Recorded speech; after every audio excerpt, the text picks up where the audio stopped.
uh, because of his shows and struggles, now Pakistani state has added Junagadh state into its official political map. Currently, he is working with a UAE-based think tank and New York-based organizations and chief executive YFK Kashmir Lobby Group, which works on Kashmir issues, having offices in Islamabad and Geneva. Sir, we welcome you to the session. Please enlighten the Formanites on this burning issue of Kashmir. Thank you.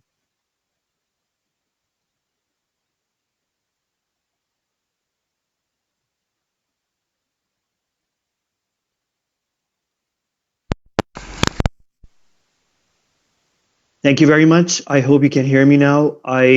Before I begin, I just would like to ask you if the session is in English. Should I do it in English or should I do it in Urdu? English, sir. English, please. This is in English. Great. Thank you very much. I'm sorry I didn't catch.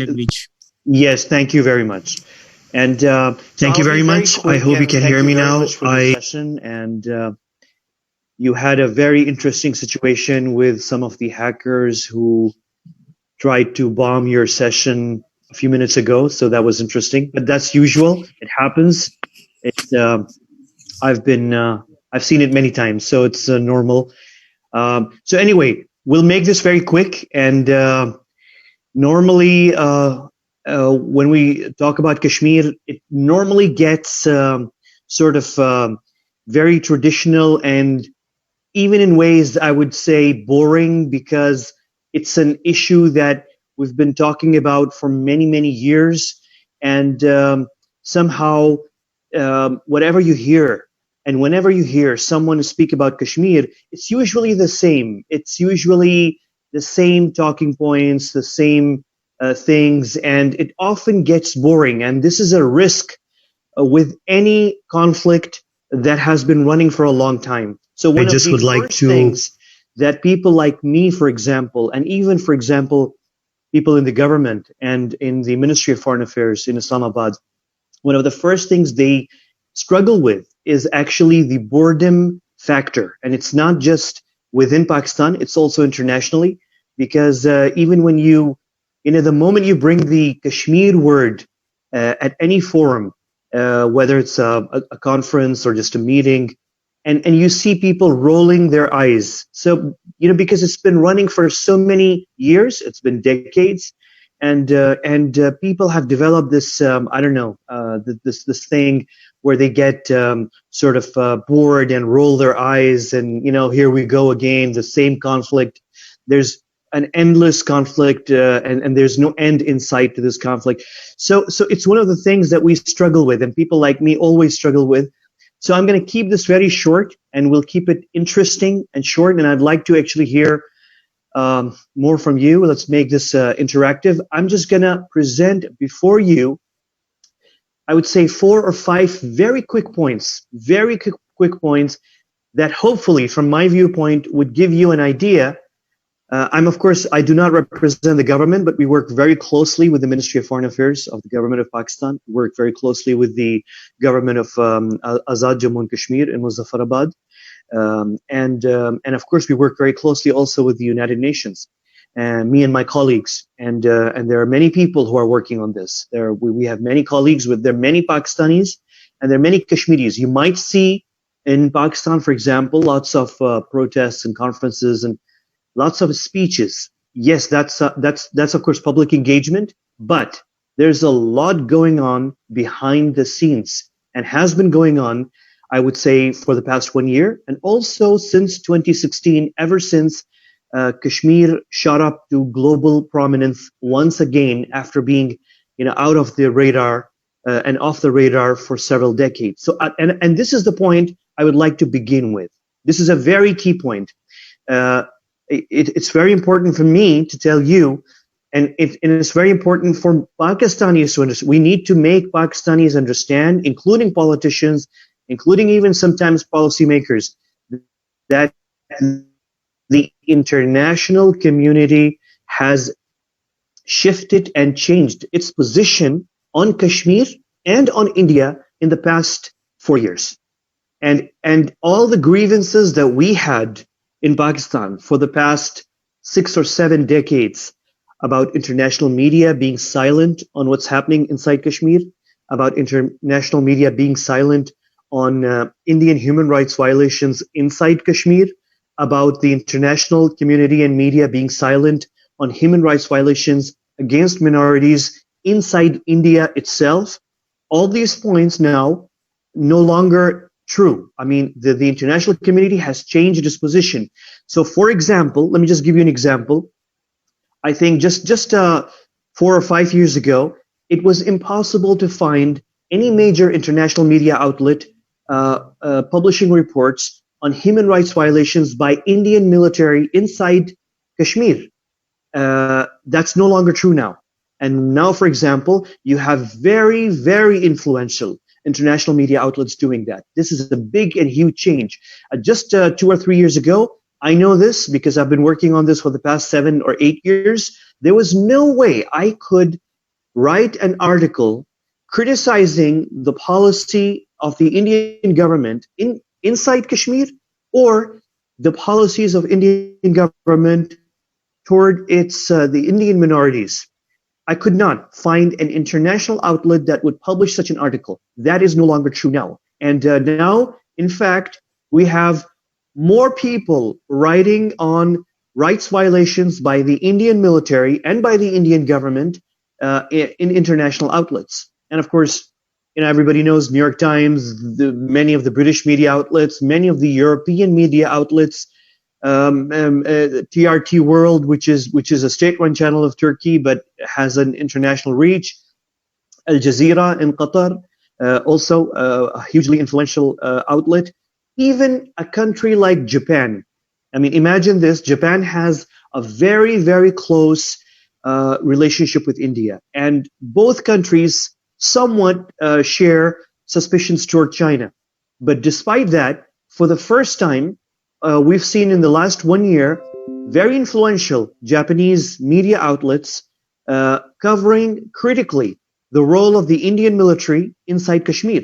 So this happened for the first time. This is a major change. This is something that was unthinkable just 2 or 3 years ago. So the international community and the international media has shifted its position on Kashmir and on India in the last 3 or 4 years. One more very important thing is, or two more actually important things are, number one, the United Nations, everything that the Kashmiris and even Pakistani government used to say about what Indian army is doing inside Kashmir, the individual cases, the human rights violations, the disappearances, the extrajudicial executions, the use of rape as a tool of war, all of these things now have become part of a United Nations dossier, 2 reports released by the United Nations Human Rights Council, by the High Commissioner for Human Rights of the United Nations in the year 2018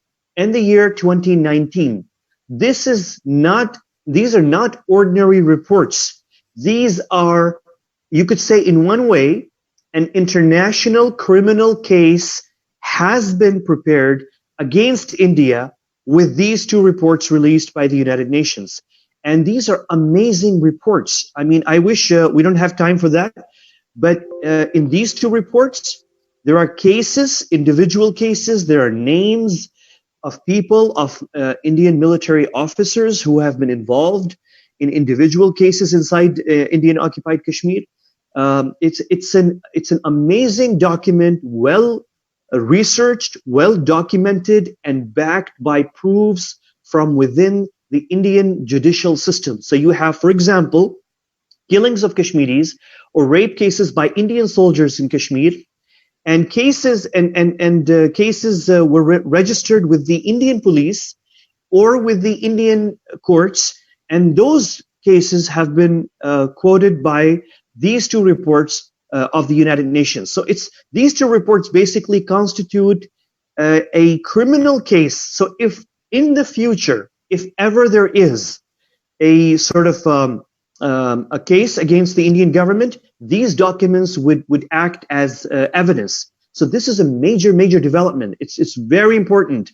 And why it's important? Because usually when Kashmiris or when Pakistan used to talk about the same things that are included in these 2 reports, somehow we never used to get the kind of response from the international community that we expected. But now with these two United Nations documents, it's now part of the international record that the government of India cannot deny. And no international media outlet can deny. No academic publication now can deny. So it's really very well documented now. So this is one very important thing. And I would conclude also by another point, very important point, which is for the very, very first time, obviously the United States is a superpower, a very important country. And when the president of the United States speaks about an issue, even if the US government does not move forward on that issue and does not take further action, the mere fact that a US president gives his podium to that issue and discusses something or mentions something from his platform, that thing gets international coverage. And that's a fact. So when, for example, President Trump mentioned Kashmir several times, that was very, very important. Obviously, of course, I'm aware in Pakistan, many of us, of course, were skeptical about this. And many of us said, so what? It doesn't matter. The US government is not moving forward, is not doing something on it. It's true. We would like the US government to do more. It's not enough for a US president to just mention it. This is a very serious issue. It's a nuclear flashpoint. It's a humanitarian tragedy. The US government can and should do much, much more than that. But let's not also forget the significance. For 7 decades, no American president dared to speak on Kashmir. When President Trump for the first time mentioned Kashmir last year, there was a huge pushback from the American foreign policy community, from within the US government itself, from the national security community of the United States. Many said, oh, this will destroy our relationship with India. This is not good. Trump is veering off an American policy that has been a standard for many, many years. But what Trump did was very, very important. Number one, he established that Kashmir, by mentioning Kashmir several times from his platform, he established that Kashmir is not an internal matter of India. That's very, very important. So, for example, moving forward into the future, I can always, if I'm into an argument anywhere, I can always quote the fact that the US president mentioned Kashmir, and he would not have mentioned it if it were an internal matter of India. He mentioned it because it is not. It's a disputed territory, and he mentioned it as a dispute many, many times, and as a humanitarian tragedy that requires intervention, and that the US government would be happy if both parties agree. So that was also a very important thing. Also, I think we need to remember the governments world over do get their cues from powerful countries. So when you have a powerful country mentioning or talking about Kashmir, the head of state of that country talking about Kashmir, this is a cue and a signal to people worldwide that Kashmir now is part of the international agenda. So all of these things actually matter. The way the international media has changed, the way it talks about Kashmir, the way the international media is covering human rights violations both within India and inside Kashmir. This is a big change. There was a time when we were the only people in the world who would criticize India. Now the whole media, the international media, is doing it. So a lot has changed. But what has not changed, and this is a very, very key point, what has not changed is our mindset inside Pakistan. This is very important. The Pakistani mindset now, our mindset needs to change. We can no longer start every conference, every seminar on Kashmir by saying, where is the international community? Can't they see? Are they blind? We can't do that.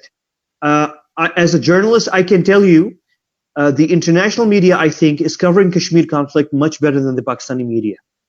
So we as a country, and we have given lots of sacrifices for Kashmir, we've done a lot, but unfortunately, our media does not cover Kashmir, and in covering protests and seminars and just statements, that is not coverage. Coverage is when you inform the world, and Pakistani media is not doing that. In fact, as a Pakistani journalist, I can tell you, I don't think there is any Pakistani journalist in Pakistan who can write one article on Kashmir that could address an international audience in the same language that the international audience and the international community understands and meets the standards of a professional, well-written, well-sourced, well-documented piece. For example, and I would refer to articles published in many British media outlets on Kashmir, on many European media outlets, in fact, even in New York Times and Washington Post and other American media outlets, in TRT World in Turkey, in Al Jazeera in the Gulf. These outlets, the kind of articles they're publishing on Kashmir are very informative. They are from the ground. They really change and influence the mind of the reader because they're based on facts. They're non-emotional. They're based on facts.